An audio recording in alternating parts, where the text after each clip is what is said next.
Bitter criticism, reading some ready-made criticism from, I don't know, I'm not sure. Let's be happy. No. Let's read Al Jazeera.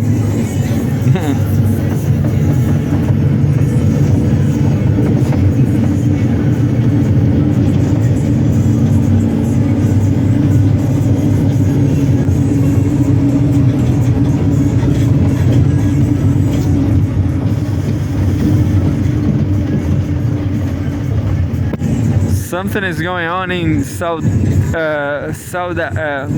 Korea, but I didn't get it. I don't know what's going on. I wonder if it's communist now. No, so no good news from South Korea, just North Korea. Anyway, live updates from Al Jazeera. Israel attacks hospital, besieges shelter in North Gaza's Beit Lahia. The army again attacks Kamal Adwan hospital, surrounds Abu Taman school torn shelter in the northern strip. By Farah Najjar, December 3rd, 2024. Updated a day ago. And there's the summary. Israel again bombs Kamal Adwan hospital and besieges Abu Taman school, sheltering hundreds of displaced Palestinians in Beit Lahia in northern Gaza. Gaza's health ministry says Israeli strikes have killed 36 Palestinians and wounded 96 in the latest 24-hour reporting period. The UN says, quote, food availability is at an all-time low across the entire Gaza Strip, unquote, as Israel's blockade continues, with some Palestinians in the besieged north saying they are running out of all supplies. Israeli forces have renewed attacks on southern Lebanon, killing at least 12 people and threatening a ceasefire with Hezbollah that went into effect last week. Israel's genocide in Gaza has killed at least 44,502 Palestinians and wounded 105,454 since October 7, 2023. At least 1,139 people were killed in Israel during the Hamas-led attacks that day, and more than 200 were taken captive. In Lebanon, at least 3,961 people have been killed and 16,520 wounded in Israeli attacks since the war on Gaza began. Tuesday, December 3rd, 3 minutes ago. Watch. Can efforts to revive negotiations to halt Israel's attacks in Gaza make progress? Israeli bombardments carry on across Gaza, causing more deaths and devastation. It has been a tense week in the Middle East since a fragile ceasefire was put in place in Lebanon.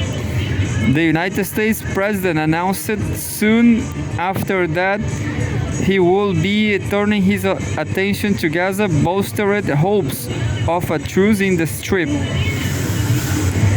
Behind the scenes, efforts are reportedly underway to get back to the table to try to stop the Israeli violence and facilitate the release of captives.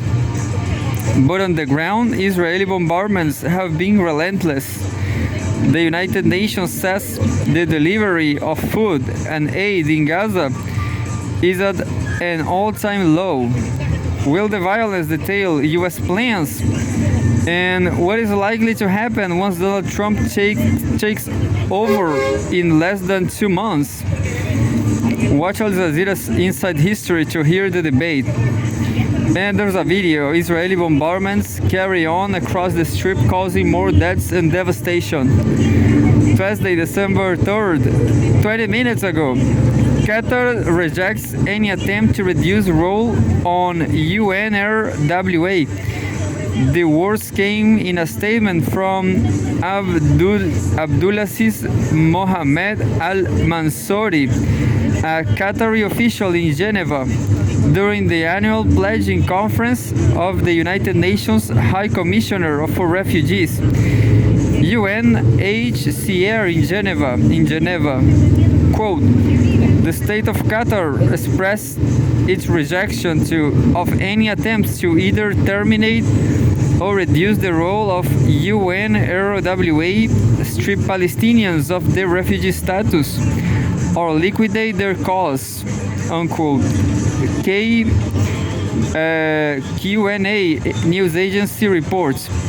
Just days ago, the UN's Agency for Palestinian Refugees halted the delivery of aid through the Karim Abu Salem, known as Kerim Salom, to Israelis crossing between Israel and Gaza because of security concerns.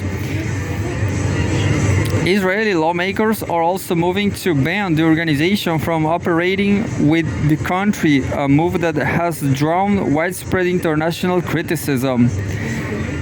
Today, December 3rd, 36 minutes ago, Israeli army vehicle runs over teenager near the Nablus in occupied West Bank.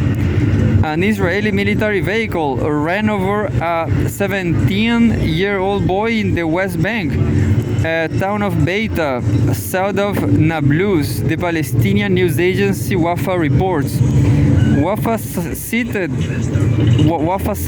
the Palestinian Red Crescent as saying the teenager was moved to a nearby hospital after being run over when Israeli forces were raiding the town, sparking confrontations with residents. It said Israeli soldiers fired tear gas canisters during confrontations. And 1 hour ago, Kamal Adwan Hospital confirms Israeli bombing. The director has told Al Jazeera that for the fifth time in recent weeks, the Israeli army has bombed the hospital. He said the army used quadcopter drones to drop bombs on the medical center.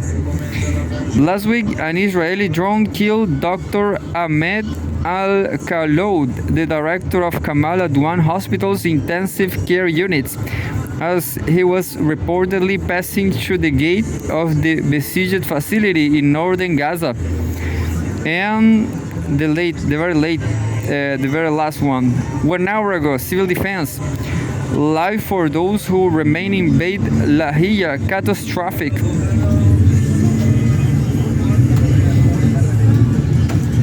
It's been all this time the same. A spokesperson tells our colleagues at Al Jazeera Arabic that Palestinians in the northern Gaza area face extreme difficulty and danger.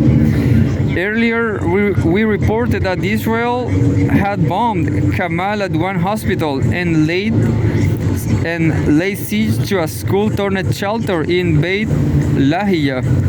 Here is a summary of the spokesman's comments. 60,000 citizens in the northern Gaza Strip are at risk of death.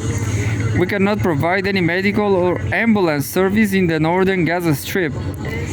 It has been 60 days since the siege began, and the people of the north have not had good food or clean drinking water. Houses in the northern Gaza Strip are uninhabitable, and that's it.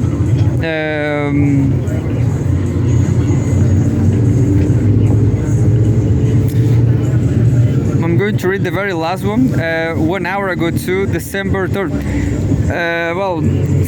Looks like somehow the ceasefire, the Benjamin Netanyahu accusation for humanitarian crimes is paying off, I guess. Because there's no 50 people killed these latest days. Well, it was like 2 days ago, it was a massacre. Daily massacre in the genocide. Palestinians shot, then arrest in occupied East Jerusalem arrested. Palestinians shot then arrested in occupied East Jerusalem. Israeli forces fired live bullets, wounding a man and then arresting him in the Silwan neighborhood, south of the old city of Jerusalem, the Wafa news agency reports. The detention came as Israeli forces stormed Hizma, a town northeast of the city, Wafa said, citing local sources. The detention of Palestinians across the West Bank and Jerusalem has intensified in scale and frequency since October last year. More than 10,000 are currently held in Israeli detention, many without charge or trial, according to Adamir, a prisoners' rights organization.